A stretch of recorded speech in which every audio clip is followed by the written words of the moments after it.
രാജ്യത്തെ ഏറ്റവും പ്രധാനപ്പെട്ട രേഖകളിൽ ഒന്നാണ് ആധാർ കാർഡ്. സംസ്ഥാന സർക്കാരിന്റെയും കേന്ദ്ര സർക്കാരിന്റെയും ആനുകൂല്യങ്ങളും സേവനങ്ങളും ലഭിക്കുന്നതിന് ആധാർ കാർഡിന് വളരെയധികം പങ്കുണ്ട്. അതിനാൽ ആധാർ കാർഡ് കൃത്യമായി തന്നെ പുതുക്കി സൂക്ഷിക്കേണ്ടതുമാണ്. ആധാറിൽ ഏതെങ്കിലും വിധത്തിലുള്ള തെറ്റുകൾ ഉണ്ടെങ്കിൽ ഈ ആനുകൂല്യങ്ങൾ ഒരുപക്ഷെ ലഭിച്ചില്ല എന്ന് വരും. ഇപ്പോൾ ആധാർ പുതുക്കാനുള്ള സമയപരിധി നീട്ടിയിരിക്കുകയാണ് unique identification authority of India. ഒരു വർഷത്തേക്കാണ് സമയപരിധി നീട്ടിയിട്ടുള്ളത്. നേരത്തെ 2025 ജൂൺ 14 വരെയായിരുന്നു സൗജന്യമായി ആധാർ പുതുക്കാനുള്ള അവസാന സമയം. എന്നാൽ ഇപ്പോൾ ഇത് 2026 ജൂൺ 14 വരെ സമയം അനുവദിച്ചിട്ടുണ്ട്. മൈ ആധാർ പോർട്ടൽ വഴി സൗജന്യമായി തന്നെ ആധാർ പുതുക്കാൻ സാധിക്കുന്നതുമാണ്.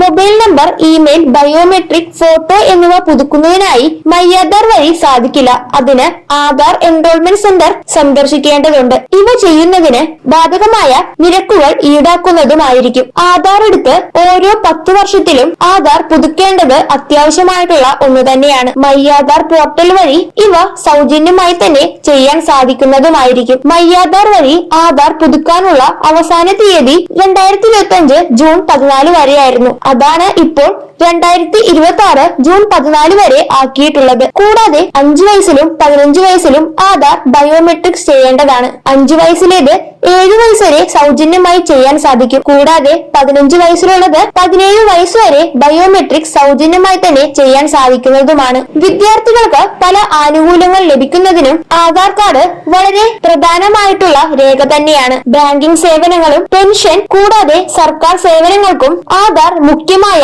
രേഖ തന്നെയാണ്. അതിനാൽ ആധാറിലെ വിവരങ്ങളിൽ ഏതെങ്കിലും മാറ്റം വരുമ്പോൾ ആധാർ കാർഡുകൾ കൃത്യമായി തന്നെ പുതുക്കേണ്ടതുണ്ട്. മൊബൈൽ നമ്പറിൽ മാറ്റം വരുമ്പോഴും ആധാർ കാർഡിലെ കൃത്യമായ മൊബൈൽ നമ്പർ ചേർക്കേണ്ടതുണ്ട്. പല സേവനങ്ങളും ആധാർ OTP അധിഷ്ഠിതമാണ്. അതിനാലാണ് ഈ കാര്യങ്ങൾ കൃത്യമായി ചെയ്യണമെന്ന് പറയുന്നതും. ഇതുമായി ബന്ധപ്പെട്ട് ഏതെങ്കിലും വിധത്തിലുള്ള സംശയങ്ങളുണ്ടെങ്കിൽ അവ കൃത്യമായി തന്നെ പരിഹരിച്ചതിനു ശേഷം ഈ കാര്യങ്ങൾ കൃത്യമായി ചെയ്യേണ്ടതാണ്.